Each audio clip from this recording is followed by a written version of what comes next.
Hello বন্ধুরা, আজকে আমরা মাছ ধরার জন্য চলে আসলাম আমাদের বুড়ি পুকুরের সাইডে বড়শি দিয়ে।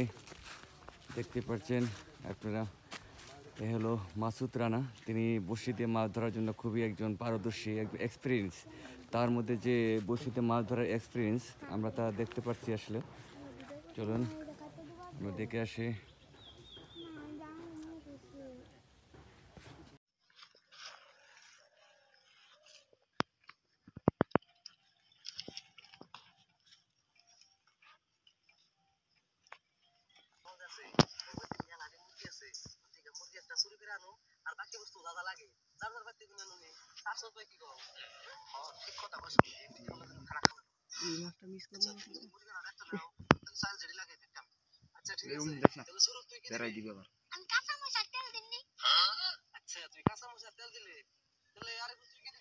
বসনে মহানি নাকি পরে চলবো